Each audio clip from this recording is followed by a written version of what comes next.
Hello and welcome to another episode of the Wednesday Checkup. Today's topic is going to be about mental health and its rise in popularity across all sorts of media. Most of the articles coming out recently have been really focused on destigmatizing mental health issues, getting people to see their doctor and talk about their emotions, focusing not only on their physical health but their mental health, and all of these intentions are great. But the problem is that within life, good intentions don't necessarily all the time lead to good outcomes. Is mental health being destigmatized, or are we fueling more anxiety about anxiety by constantly covering these stories, overanalyzing what Selena Gomez is feeling based on outward perceptions? A lot of my patients have been coming in self-diagnosing themselves with a disorder when they are actually feeling normal feelings to maybe difficult situations. Some patients end up self-medicating. Medications are dangerous, they have side effects, they need to be carefully monitored. Also, at times they self-medicate with illicit substances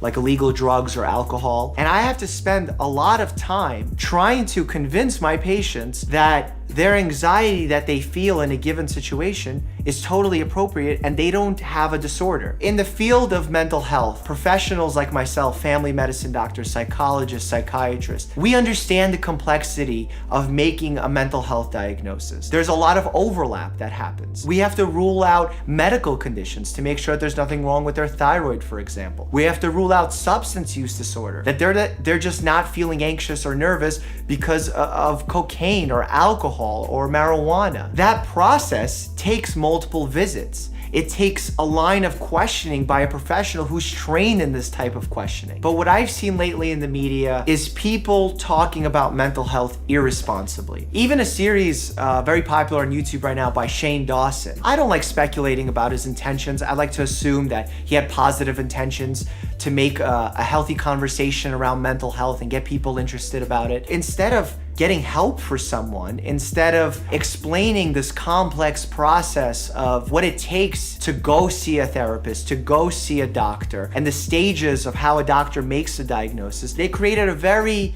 clickbaity, fun, sensationalist version of what it takes to talk about mental health. I very much urge people, if you're trying to make a mental health video, be responsible with it. Understand that even if you have good intentions, it can lead to bad outcomes. I'm not saying that this is what's gonna happen. I'm saying that I have a fear that this may happen. Another thing that I wanted to talk to you about is some folks who say, when you have mental illness, that you should just suck it up and you should just get over it and stop whining. That's incorrect. Obviously, I totally disagree with that sort of method. But I do think that there is some level of personal responsibility that they need to take upon themselves. In fact, what we've seen with phobias or obsessive compulsive disorders is that exposure is actually curative. It helps. So have that level of personal responsibility where you challenge yourself and you don't use your mental condition as a handicap that's preventing you from being the top and most amazing person that you can be. If you're concerned about your mental health,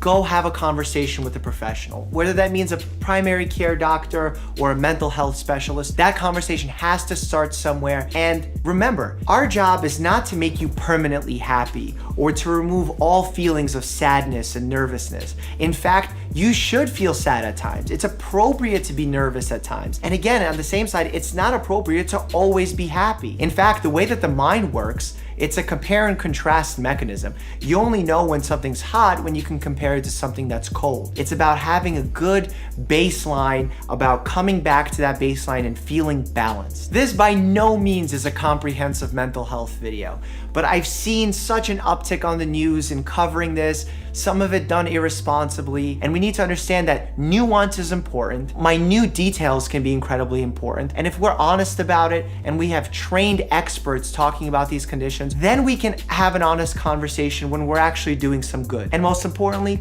we look at the outcomes to see if they match our initial intentions. I want this to be an ongoing series where we can have a conversation, so jump into the comments section, hit subscribe, hit that notification bell, and most importantly, stay happy and healthy.